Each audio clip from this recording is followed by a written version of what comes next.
It was a story often told in the quiet corners of the country, a tale about a man named Jed, a poor mountaineer who barely kept his family fed. Day after day, he would go out into the wilderness, searching for whatever sustenance nature could provide. And then one day, while he was shooting at some food, something extraordinary happened. Up to the ground come a bubbling crude. Oil, that is. Black gold. Texas tea. Well, the first thing you know, old Jed was a millionaire. The news traveled fast among his relatives, and the kinfolk said, "Jed, move away from there." They said California is the place you ought to be. So they loaded up the truck and they moved to Beverly Hills, that is. Swimming pools. Movie stars. The Beverly Hillbilly. The morning sun rose bright over the sprawling estate in Beverly Hills. Inside the grand house, Jane Hathaway was greeted by the familiar surroundings. "Good morning, Mr. Claberts," she said as she saw the master of the house. Jed Claberts looked up, his face lined with the easygoing warmth of the hills. "Are Granny and Ellie back from the hills?" he asked, looking around the large room. "No, but they do any minute, and I sure will be glad to see them," Jane replied with a polite smile. "Keeping a wild animal fed is quite a chore." Jed chuckled softly, shaking his head. "Well, no, ma'am, I don't mean Jethro. Ellie left me with his grizzly cub, but he goes after vigils a heap like Jethro. You ever burp a bear, Miss Jane?" Jane blinked, taken aback by the unusual question. "Burp a bear? Well, no, Before she could finish her sentence, Milburn Drysdale walked in, looking tense as usual.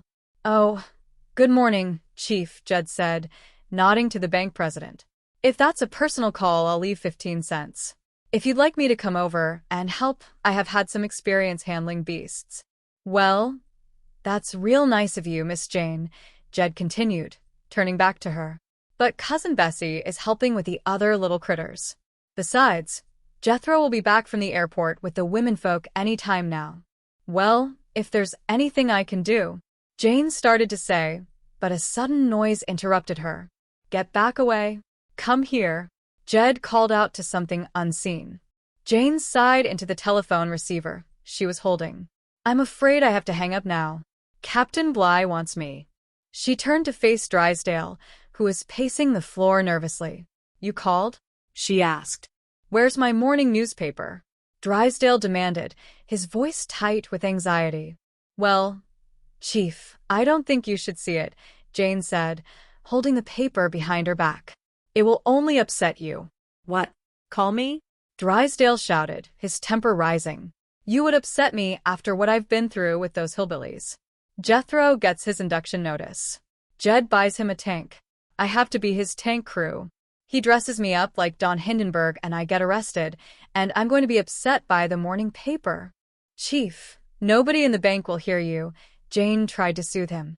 Drysdale snatched the paper from her hands and stared at the front page. "Oh, gosh. If this gets out, I'll be ruined." "Oh, no." "Oh. "Oh, now, Chief," Jane said, patting his shoulder. "Old soldiers never cry." "It's so unfair," Drysdale groaned, covering his eyes. "Jethro dressed up like General Patton, and nobody even saw him." "Now, Chief, it's all over," Jane said reasonably. "Jethro returned the tank, and right now he's bringing Granny and Ellie home from the airport." Meanwhile, on the streets of Beverly Hills, a massive military tank was rumbling along the pavement, causing a massive stir. Inside the cramped metal vehicle, the family was having a loud discussion. "Get me out of this thing," Granny yelled, her voice piercing through the mechanical roar.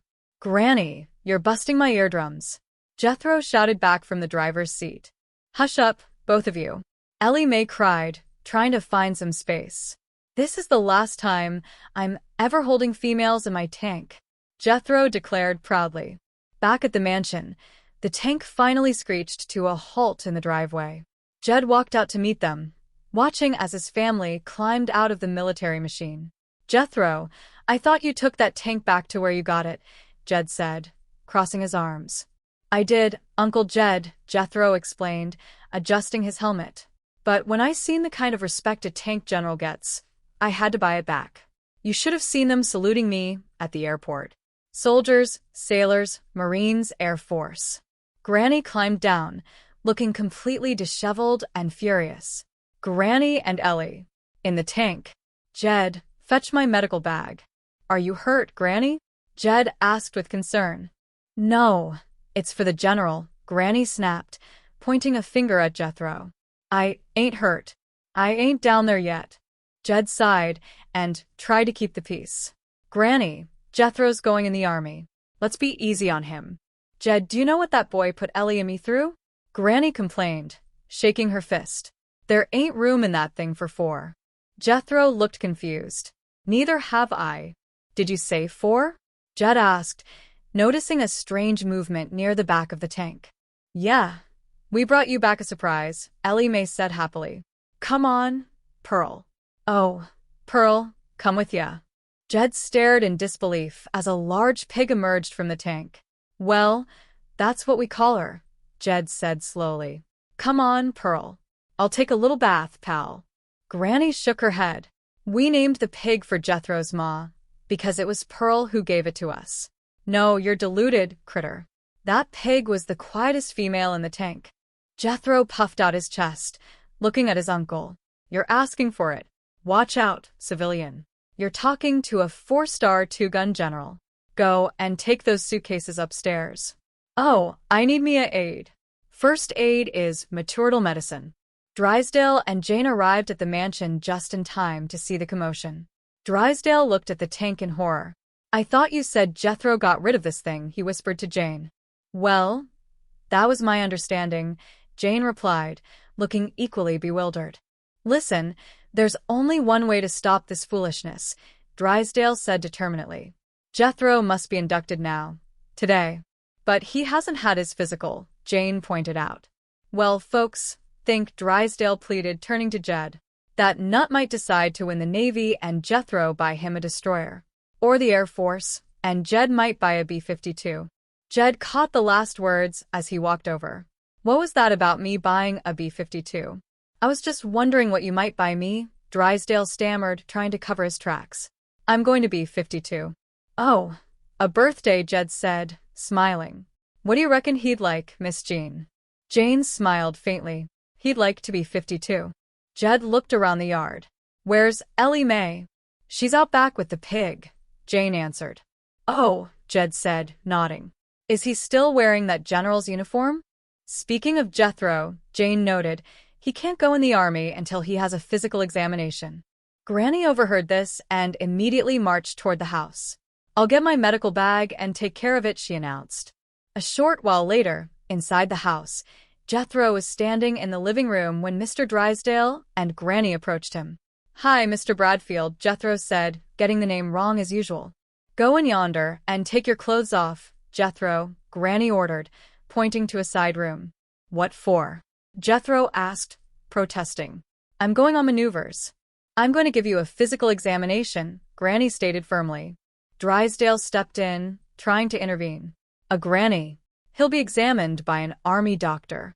Oh, no, Granny argued fiercely. It was one of them gummers that killed Jed's cousin.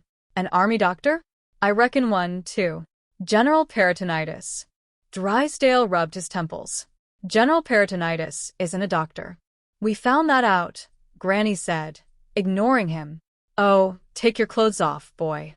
Granny, the army doctor. Drysdale tried again.